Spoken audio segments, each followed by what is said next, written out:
മാധ്യമങ്ങളെ കൂട്ടുപിടിച്ചുകൊണ്ട് ബഹുമാനായ ഐക്യജനാധിപത്യ മുന്നണിയുടെ അമരക്കാരൻ കുഞ്ഞാലിക്കുട്ടി സാഹിബിനെ ഈ മുന്നണി പോരാട്ടത്തിനിടയിൽ കാൽവൈദ്യ തല്ലിടാൻ ആരെങ്കിലും ശ്രമിച്ചിട്ടുണ്ടെങ്കിൽ അവർക്കെതിരെ അതിശക്തമായ സമരമുന്നേറ്റം, അതിശക്തമായ പ്രതിഷേധം കേരളക്കരയിൽ ഇന്ന് നടന്നുകൊണ്ടിരിക്കുകയാണ്.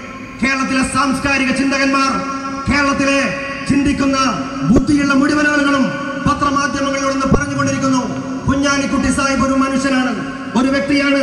അദ്ദേഹത്തെ അപവാദ പ്രചരണങ്ങളുടെ കൂരമ്പുകൾ ഇനിയും ആവാഹിക്കാൻ ശ്രമിച്ചാൽ അത് തിരിച്ചടിക്കും. പാൽക്കാരി പെണ്ണിന്റെ പാൽക്കിനാവ് പോലെ ഉറക്കെ പറയാൻ ഞങ്ങൾ ആഗ്രഹിക്കുകയാണ്. മുസ്ലിം ലീഗ് രാഷ്ട്രീയ പ്രസ്ഥാനത്തിന് അപവാദങ്ങളും വെല്ലുവിളികളും പുത്തരിയല്ല. ഞങ്ങളുടെ ജന്മം തുടക്കെ മുസ്ലിം ലീഗ് എന്ന് പറയുന്ന പ്രസ്ഥാനത്തിന്റെ തുടക്കം മുതലേ വിമർശനങ്ങളും പ്രതിസന്ധികളും ഉണ്ടായിട്ടുണ്ട്. അതിശക്തമായി മുന്നോട്ട് പോവുകയും ചെയ്തിട്ടുണ്ട്. കേരളക്കരയിൽ 4.5 കൊല്ലക്കാലം നാട് ഭരിച്ച് കട്ടുപിടിച്ച കമ്മ്യൂണിസ്റ്റ് പാർട്ടി സഖാവ് അച്യുതാനന്ദൻ പറഞ്ഞല്ലോ, കയ്യാമം വെച്ച് കൊണ്ടുപോകും. ബഹുമാനായ അച്യുതാനന്ദൻ അറിയുമോ, അങ്ങ് കേരളത്തിന്റെ മുഖ്യമന്ത്രിയായത് ഷാരി എന്ന് പറയുന്ന 15 വയസ്സ് തികയാത്തൊരു പെൺകുട്ടിയെ ബലാത്സംഗം ചെയ്തു എന്ന് പറഞ്ഞുകൊണ്ട് കേരളക്കരയിൽ പ്രസംഗിച്ചാണ് നിങ്ങൾ കേരളത്തിന്റെ മുഖ്യമന്ത്രി പദവിയിലെത്തിയത്. ബഹുമാനായ അച്യുതാനന്ദ, ഷാരിയസ് നായർ എന്ന് പറയുന്ന പെൺകുട്ടി, ആ പെൺകുട്ടിയുടെ 5 വയസ്സുള്ള ഒരു കുട്ടിയുണ്ട്. 5 വയസ്സുള്ള കുട്ടിയും ഷാരിയുടെ പിതാവും കേരളത്തിലെ സഖാവ് അച്യുതാനന്ദന്റെ പടിക്കലിൽ നിരാഹാര സത്യാഗ്രഹം കടന്നു. നിരാഹാര സത്യാഗ്രഹം കടന്നപ്പോ ഷാരിയെ പീഡിപ്പിച്ചവരെ കയ്യാമം വെച്ച് കൊണ്ടുപോകുമെന്ന് പറഞ്ഞ സഖാവ് അച്യുതാനന്ദന്റെ പോലീസുകാർ, അച്യുതാനന്ദന്റെ കൂട്ടാളികൾ ആ ഷാരിയുടെ അച്ഛനെയും ഷാരിയുടെ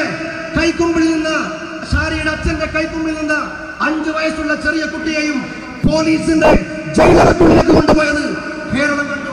ഞങ്ങൾക്കറിയാം ആരാണ് VIP എന്ന്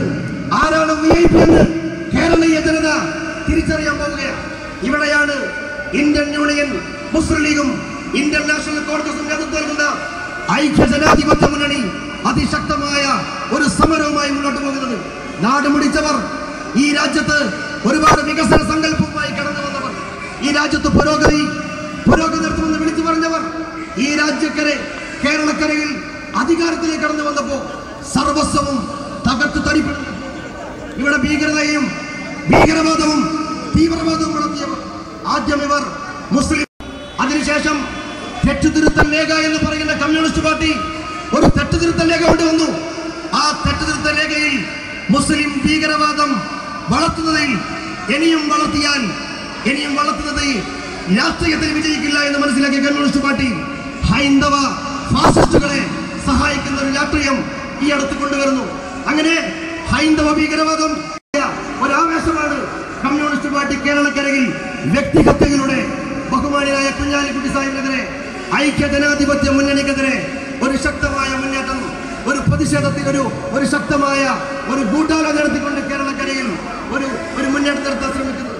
അത് കേരളത്തിലെ ഉമ്മൻചാണ്ടി സാറിന്റെ ഈ കേരള മോചന യാത്രയിലൂടെ ചുട്ട മറുപടി നടത്തിക്കൊണ്ട് കേരളത്തിലെ ജനകീയ കോടതിക്ക് മുന്നിൽ ആരാണ് കുഞ്ഞാലിക്കുട്ടി സാഹിബെന്നും ആരാണ് ഇന്ത്യൻ യൂണിയൻ മുസ്ലിം ലീഗെന്നും ഐക്യജനാധിപത്യ മുന്നണി സംവിധാനമെന്നും ഈ കേരളത്തിലെ ജനവിഭാഗം ചർച്ച ചെയ്തുകൊണ്ടിരിക്കുന്ന സന്തോഷകരമായ ഒരു സാഹചര്യത്തിലാണ് സുവർണ നഗരിയെ അക്ഷരാർത്ഥത്തിൽ പ്രകമ്പനം കൊള്ളിച്ചുകൊണ്ട് കേരളത്തിന്റെ പ്രിയങ്കരനായ ഐക്യജനാധിപത്യ മുന്നണിയുടെ കരുത്തരായ കാവൽപടൻ എതിരാളികളുടെ വിമർശനങ്ങളുടെ കൂരമ്പുകൾ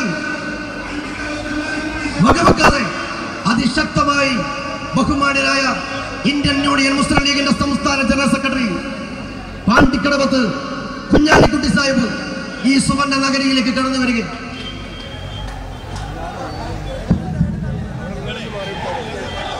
ബഹുമാന്യനായ കുഞ്ഞാലിക്കുട്ടി സാഹിബിന് കടന്നു വരാനുള്ള സൗകര്യം ഒരുക്കി കൊടുക്കണം.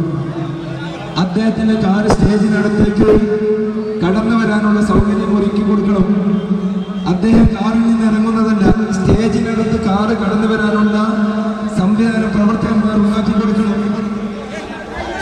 സ്റ്റേജിനടുത്തേക്ക് കുഞ്ഞാലിക്കുട്ടി സാഹിബിന്റെ